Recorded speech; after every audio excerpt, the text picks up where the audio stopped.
Firma esto esta noche, Elena. Mañana ya no tendrás sitio en esta casa.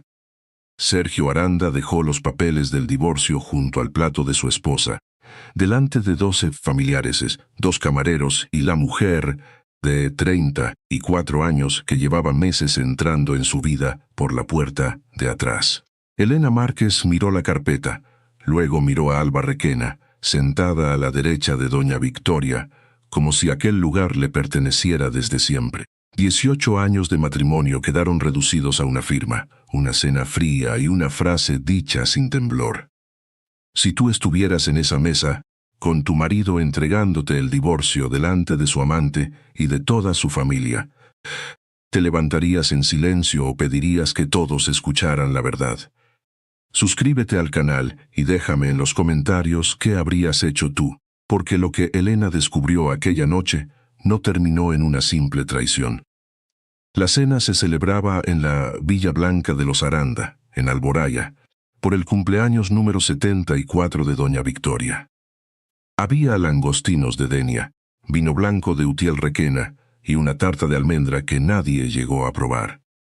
Sergio habló con una calma casi administrativa y le ofrecía a Elena un piso alquilado durante 12 meses en las afueras de Valencia y una ayuda mensual de 2.000 euros, como si estuviera cerrando la salida de una empleada incómoda. Doña Victoria no miró a su nuera. Solo acomodó la servilleta sobre las rodillas y dijo que una mujer digna sabía retirarse sin manchar el apellido de una familia. Alba bajó la vista, pero su sonrisa apareció apenas un segundo, suficiente para que Elena entendiera que aquello no era improvisado. Entonces Elena vio el detalle que nadie más parecía notar. Sobre la mesa, junto al vino de Sergio, estaba la vieja llave de cobre de la villa. No solía estar allí. Pertenecía al despacho privado de doña Victoria, donde se guardaban documentos que Elena no tocaba desde 2014. Elena respiró despacio, apoyó la mano sobre la carpeta del divorcio y dijo sin levantar la voz: «Antes de echarme de esta casa, Sergio, quizá deberías preguntarle a tu madre por qué esa llave aparece en mi expediente patrimonial». El silencio cayó de golpe. Sergio frunció el ceño. Alba dejó de sonreír. Y doña Victoria, por primera vez en toda la noche, apartó los ojos de Elena demasiado deprisa. Sergio fue el primero en romper el silencio. «No empieces con insinuaciones, Elena. Si tienes algo que decir, dilo claro». Elena no respondió enseguida. Miró la vieja llave de cobre sobre la mesa, luego miró a doña Victoria. La suegra tenía las manos quietas, demasiado quietas, apoyadas junto al plato. Durante 18 años Elena había aprendido a leer esos detalles. Cuando doña Victoria se sentía segura, tocaba sus perlas. Cuando tenía miedo, dejaba de moverse. Alba intentó sonreír otra vez. Quizá Elena está nerviosa. Una separación siempre es difícil. Esa frase, dicha con suavidad, dolió más que un insulto. No porque fuera verdad, sino porque sonaba preparada. Elena abrió el bolso despacio y sacó el móvil. No buscó fotos, ni mensajes, ni pruebas de la infidelidad. Buscó un contacto guardado desde hacía años con un nombre sencillo: Clara Beltrán. Sergio soltó una risa breve. «¿Vas a llamar a una amiga para que venga a recogerte?» «No», dijo Elena sin levantar la voz. «Voy a llamar a mi abogada». La palabra abogada cambió la temperatura de la sala. Uno de los camareros, que estaba retirando una fuente de langostinos, se quedó inmóvil un segundo antes de seguir caminando hacia la cocina. Doña Victoria cerró los ojos apenas un instante. Alba bajó la copa, sin beber. Clara contestó al tercer tono: «Elena, dime». Elena activó el altavoz y dejó el teléfono junto a la carpeta del divorcio. «Clara, perdona la hora. Sergio acaba de pedirme que firme el divorcio esta noche y que abandone la villa de Alboraya. ¿Puedes confirmar si la vivienda y el restaurante original de la Malvarrosa siguen vinculados al acuerdo patrimonial de 2014? Sergio frunció el ceño. ¿Qué acuerdo? La voz de Clara llegó clara, profesional, sin sorpresa. Sí, el acuerdo sigue vigente. Consta un aporte privado de 620.000 euros realizado por Elena Márquez para la reestructuración de Sabores Aranda, S.L. Ese aporte quedó protegido mediante garantías vinculadas a la villa de Alboraya, al restaurante original y a determinadas participaciones de la sociedad. Nadie habló. Elena miró a Sergio. Por primera vez aquella noche, él no parecía enfadado, parecía perdido. «Eso no puede ser», murmuró.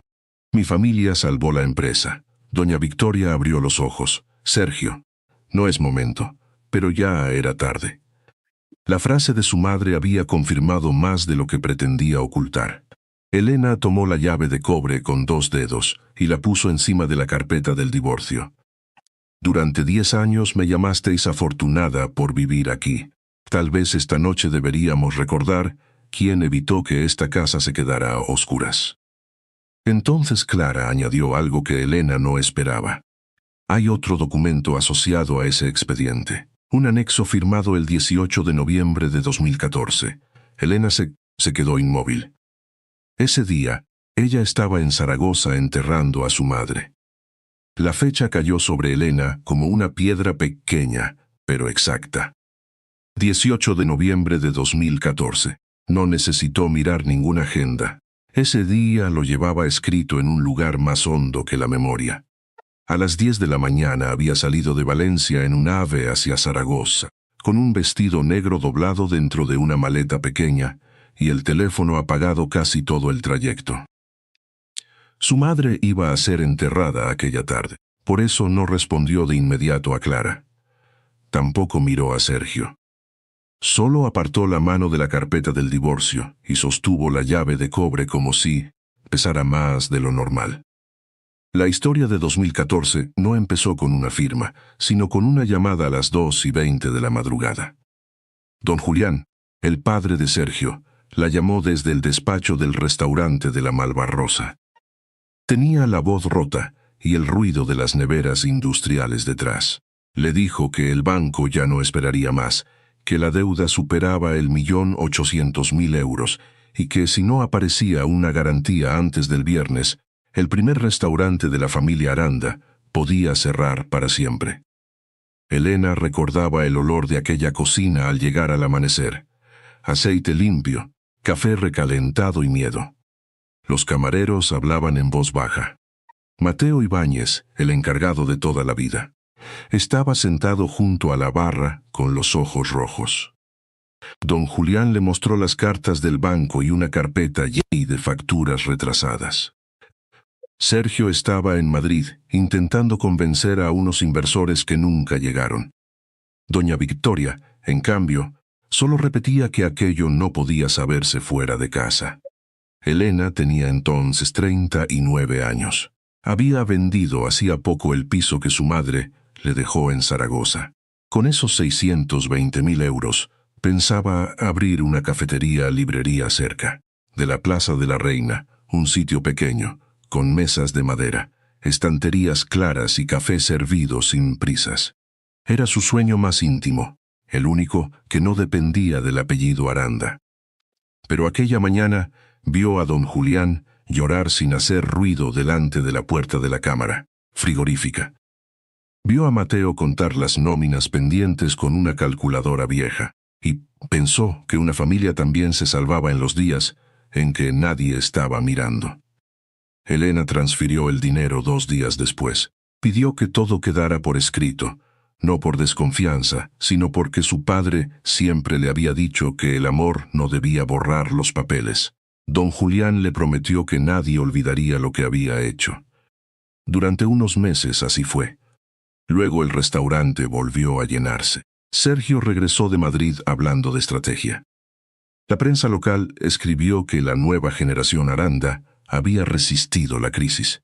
Doña Victoria empezó a presentar la recuperación como una victoria de su hijo.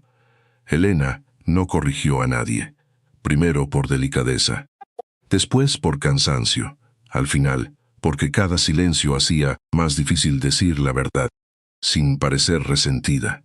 Pero ahora, en aquella mesa de cumpleaños, Clara acababa de pronunciar una fecha imposible. Elena levantó la mirada hacia doña Victoria. El 18 de noviembre yo estaba enterrando a mi madre. La suegra no respondió. Solo acercó la mano a sus perlas y esta vez sí las tocó. Sergio vio el gesto. Y por primera vez pareció entender que el divorcio no era el peligro. El peligro estaba en un documento que tal vez nadie debía haber encontrado. Clara no continuó hablando por teléfono. Al otro lado de la línea, su silencio fue suficiente para que Elena entendiera que el anexo no era un error pequeño. Sergio pidió ver el documento, pero Elena no se lo entregó. No todavía. Había aprendido demasiado tarde que en aquella familia todo lo que caía en manos de doña Victoria cambiaba de forma antes de llegar a la verdad. La cena terminó sin postre. Los familiares se levantaron despacio, evitando mirarla, como si Elena fuera una grieta abierta en medio del mármol. Alba fue la última en apartarse de la mesa. Antes de salir, recogió la servilleta que había usado y la dejó doblada con cuidado junto al plato de Sergio. Fue un gesto mínimo, doméstico, casi íntimo. Elena lo vio. Sergio también, pero no dijo nada. A la mañana siguiente, doña Victoria llamó a Elena al despacho de la villa. No le ofreció café. Sobre la mesa había una carpeta nueva, distinta de la que Sergio había llevado a la cena. Dentro venían las condiciones: 180.000 euros, un piso alquilado durante 12 meses en las afueras de Valencia y una cláusula de silencio sobre cualquier asunto relacionado con 2014. Es una salida digna, dijo doña Victoria. Elena leyó la primera página sin sentarse. No es una salida, es una compra. La suegra entrecerró los ojos. En su rostro no había rabia abierta, sino algo más frío, cálculo. Le dijo que remover papeles antiguos podía dañar a muchos empleados, que el apellido Aranda no debía verse arrastrado por una mujer herida. Usó la palabra herida como quien coloca una etiqueta sobre una caja antes de guardarla en un trastero. Ese mismo día, Alba apareció en la Marina Azul, el restaurante más visible del grupo. No entró como visitante. Entró con una tablet, una libreta blanca y el perfume caro de quien ya se cree parte del lugar. Saludó a los camareros por su nombre. Corrigió la colocación de unas flores en recepción y pidió hablar con el equipo de comunicación sobre la nueva etapa de Sabores Aranda. Mateo Ibáñez, el encargado antiguo, la observó desde la barra. No dijo nada. Pero cuando Alba pidió revisar las fotografías históricas del restaurante, él cerró el álbum de cuero con calma. Eso lo guardaba don Julián, dijo. Alba sonrió. Entonces habrá que actualizarlo. Por la tarde, Elena fue a recoger unos documentos al despacho de Sergio. Desde el pasillo, escuchó la voz de Alba, suave y segura. Hablaba de una campaña discreta para presentar a Sergio como un hombre que había tomado decisiones difíciles por estabilidad familiar. También mencionó que Elena podía estar pasando por un momento emocional delicado. De Lupar, Sergio no la corrigió. Ese silencio fue la segunda firma de aquella traición. Elena no entró. Volvió sobre sus pasos, con una calma que le dolía en el pecho. En el móvil tenía un mensaje de Clara. Necesito que busques cualquier comprobante de Zaragoza del 18 de noviembre de 2014. Billetes, hotel, funeraria, todo. Antes de responder, Elena recibió otro mensaje. Esta vez era de Mateo. Doña Elena, encontré el cuaderno antiguo de don Julián, y hay algo escrito sobre usted que quizá quieran borrar. Elena no volvió al despacho de Sergio aquella tarde. Salió de la Marina Azul por la puerta lateral, la misma por donde entraban los proveedores de pescado antes de las 7 de la mañana. El aire de Valencia olía a sal y a gasóleo, y por primera vez en muchos años, ese olor le pareció más honesto que el perfume caro de la villa. Mateo la esperaba al día siguiente en una cafetería pequeña, cerca del mercado de Colón. Había elegido una mesa al fondo, lejos de los ventanales, con un café solo ya frío entre las manos. A sus 63 años, seguía llevando la chaqueta azul marino del restaurante, aunque ese día no estaba de servicio. Cuando Elena se acercó, él se levantó por respeto. «Doña Elena, perdone que la cite así. No me pida perdón por decir la verdad, Mateo».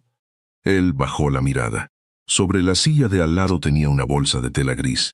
La abrió con cuidado y sacó un cuaderno de tapas marrones, gastado en las esquinas, con una goma negra sujetando las páginas. Elena lo reconoció antes de tocarlo. Don Julián lo llevaba siempre en el bolsillo del delantal cuando aún bajaba a la cocina cada mañana. Mateo empujó el cuaderno hacia ella. «Lo encontré en el archivo viejo, detrás de unas cajas de manteles. No sé quién lo puso allí, pero alguien quiso que no apareciera». Elena abrió las primeras páginas. Había anotaciones de reservas, pagos a proveedores, pequeños recordatorios escritos con la letra firme de don Julián. Entonces Mateo señaló una página marcada con una servilleta doblada. La fecha era de octubre de 2014. Elena leyó despacio. Entrada recibida de Elena Márquez. 620.000 euros. No olvidar jamás quién mantuvo abierta esta puerta. La frase la dejó sin aire. No era un contrato, no era una cláusula fría. Era la voz de un hombre muerto recordando una verdad que todos los vivos habían intentado borrar. Mateo se frotó las manos. «Don Julián me dijo esa noche que usted había salvado más que un restaurante. Salvó los puestos de 38 familias. Yo tenía que haber hablado antes». Elena cerró el cuaderno un momento. «Usted también tenía miedo». Mateo asintió. Y esa honestidad, sencilla y tardía, le dolió menos que las excusas de los Aranda. Antes de marcharse, él le entregó otro sobre. Dentro había 3 correos impresos. Alba había escrito a un consultor de marca de Madrid hablando de una campaña para presentar a Sergio como un empresario que iniciaba una etapa limpia tras una separación compleja. En otro correo preguntaba cómo suavizar la salida pública de Elena sin dañar la reputación de Sabores Aranda S. Elena, no sintió celos, sintió frío. Alba no estaba improvisando una aventura, estaba construyendo un reemplazo. Esa misma tarde, en su piso de Valencia, Elena extendió sobre la mesa el cuaderno, los correos y los primeros comprobantes que Clara le había pedido. El billete de AVE a Zaragoza, la factura del hotel y el documento de la funeraria de su madre. Todo apuntaba a una sola dirección. Clara llegó a las 8, con una carpeta negra y el rostro serio. Revisó los papeles sin interrumpirla. Luego sacó una copia del anexo firmado el 18 de noviembre de 2014 y lo colocó junto al billete de tren. «Elena», dijo al fin, «si este documento se usó para mover garantías sin tu consentimiento, ya no hablamos solo de divorcio». Elena miró la firma. Parecía la suya, pero algo en la inclinación de la M estaba mal. Demasiado rígida, demasiado imitada. Entonces Clara señaló la esquina inferior del anexo. Había una segunda rúbrica casi invisible, como testigo interno, y el nombre escrito debajo era Victoria Aranda. El nombre de Victoria Aranda en aquel anexo dejó a Elena despierta casi toda la noche. No lloró, revisó papeles. Abrió una caja de cartón que llevaba años cerrada en el armario del pasillo y sacó todo lo que Clara le había pedido. El billete de AVE a Zaragoza, la factura del hotel, el recibo de la funeraria, una fotografía pequeña de su madre sobre el ataúd y el justificante del taxi que la llevó del Melorredo cementerio a la estación. A las 9 de la mañana, Elena llegó al despacho de Clara Beltrán, cerca de la plaza del Ayuntamiento de Valencia. Llevaba una carpeta azul bajo el brazo y la cara de quien había dormido poco, pero ya no caminaba como una mujer acorralada. Clara la recibió sin rodeos. Sobre la mesa había 3 bloques de documentos.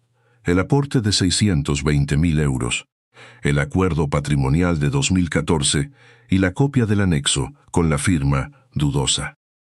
Sergio llegó 20 minutos después con el abogado de la familia, un hombre de traje gris que saludó a Elena como si nada íntimo se estuviera rompiendo allí.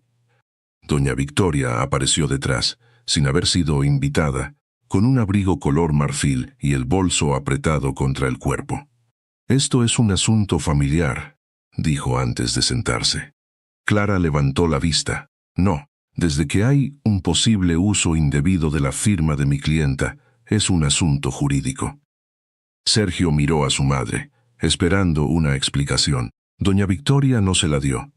Se limitó a decir que en 2014 todos estaban bajo mucha presión y que Elena podía estar confundida. Fue una frase pulida, casi amable, pero el efecto fue el contrario. Sergio bajó los ojos hacia el anexo y por primera vez pareció dudar no de Elena, sino de su propia casa. Clara colocó junto al documento el billete de tren y el certificado de la funeraria. Elena estaba en Zaragoza el día 18 de noviembre. No pudo firmar este anexo en Valencia. Si alguien sostiene lo contrario, tendrá que explicarlo con pruebas. El abogado de los Aranda pidió tiempo para revisar. Doña Victoria sonrió con una calma demasiado ensayada. «Conviene no destruir una empresa por un malentendido». Elena respondió sin alzar la voz. «Un malentendido no imita una firma». La reunión terminó sin acuerdo. Pero al salir a la calle, Elena entendió que el problema ya no cabía en una mesa de abogados. Su móvil empezó a vibrar con llamadas perdidas de dos antiguos proveedores, de una prima de Sergio y de Mateo. Luego llegó el enlace. Un portal local de Valencia había publicado una nota breve, sin nombres completos, pero con suficientes detalles para que cualquiera del sector supiera de quién hablaba. Decía que la esposa de un empresario hostelero estaba intentando bloquear la separación usando antiguos papeles económicos, movida por celos y resentimiento. Elena leyó la nota dentro de un taxi parado frente a un semáforo en la calle Colón. No, sintió vergüenza, sintió una claridad fría. La palabra resentimiento estaba allí para borrar la palabra aporte, la palabra celos para borrar la palabra firma. Mateo la llamó desde la Marina Azul. Detrás de su voz se oía el ruido de platos y de una cafetera. «Doña Elena, los empleados están preguntando. Algunos proveedores han llamado. No saben si habrá pagos esta semana». Ese fue el golpe que la hizo cerrar los ojos. No quería que la pagaran camareros, cocineros y limpiadoras por los pecados de una familia que usaba el apellido como escudo. Esa tarde, Elena volvió al despacho de Clara. No fue a pedir venganza, fue a ordenar la verdad. «Quiero una notificación de preservación de documentos», dijo, «y una auditoría independiente sobre Sabores Aranda S.L. desde 2014. Clara la miró con seriedad. «Eso puede abrirlo todo, Elena. También lo que ellos todavía no saben que tenemos». Elena apoyó la carpeta azul sobre la mesa. «Entonces que se abra. Pero sin espectáculo. Si intentan hundirme con rumores, yo responderé con pruebas». Clara asintió y empezó a redactar. Mientras tanto, el móvil de Elena recibió un mensaje de un número desconocido. Si sigues con la auditoría, la firma no será lo único que salga a la luz». Elena no respondió al mensaje desconocido. Lo fotografió, lo envió a Clara y apagó la pantalla. Había aprendido que algunas amenazas no buscaban detenerte, de verdad, solo hacerte temblar antes de entrar por la puerta correcta. La reunión extraordinaria se celebró 2 días después, en el salón privado de la Marina Azul. No fue casualidad. Clara eligió aquel lugar porque allí había empezado todo, entre mesas de mantel blanco, fotografías antiguas de pescadores valencianos y una pared donde todavía colgaba el retrato de don Julián abriendo el restaurante en 1989. Sí. Elena llegó con un traje color marfil y una carpeta azul. No llevaba joyas grandes. No necesitaba parecer poderosa. Bastaba con no parecer asustada. Sergio ya estaba allí, de pie, junto a la ventana, con el rostro cansado y la chaqueta mal abrochada. Doña Victoria ocupaba la cabecera de la mesa como si aún pudiera convertir la reunión en una comida familiar. Alba se sentó a su izquierda, con una libreta nueva y un bolígrafo dorado. Pero las manos le temblaban lo suficiente para manchar la primera página. Clara abrió la carpeta sin ceremonia. Estamos aquí por 3 asuntos: el aporte privado de Elena Márquez, el anexo firmado el 18 de noviembre de 2014 y la campaña de descrédito publicada esta semana. El abogado de los Aranda intentó pedir prudencia. Clara colocó sobre la mesa el billete de AVE a Zaragoza, el certificado de la funeraria, la factura del hotel y la copia del anexo. Después añadió el cuaderno de don Julián, abierto en la página marcada por Mateo. Nadie habló cuando leyó la frase escrita por el viejo fundador: no olvidar jamás quién mantuvo abierta esta puerta. Mateo, sentado al fondo, bajó la cabeza. Algunos empleados de confianza, llamados como testigos internos, miraron a Elena con una mezcla de culpa y alivio. Durante años habían sabido fragmentos, pero nadie había tenido la fuerza de juntarlos. Clara continuó con el informe preliminar de grafología. No era una sentencia judicial, pero sí suficiente para abrir una investigación formal. La firma del anexo imitaba la de Elena, aunque presentaba diferencias claras en la inclinación, la presión del trazo y la forma de la M. Sergio miró a su madre. «Dime que no sabías nada». Doña Victoria no contestó de inmediato. Ese retraso fue peor que una confesión. Luego dijo que en 2014 todos hicieron lo necesario para salvar el apellido Aranda. Elena la miró sin odio. «No, doña Victoria. Ustedes hicieron lo necesario para salvar su versión de la historia». Alba intentó levantarse. «Yo no tengo nada que ver con documentos de 2014. Clara colocó entonces 3 correos impresos delante de ella. En uno, Alba hablaba de presentar a Sergio como un empresario que iniciaba una etapa limpia. En otro, preguntaba cómo neutralizar la imagen pública de Elena sin parecer agresiva. El tercero era más breve, enviado a doña Victoria a las 23:46 del día anterior a la nota del portal local. Alba había escrito: «Si la hacemos parecer resentida, nadie mirará los papeles».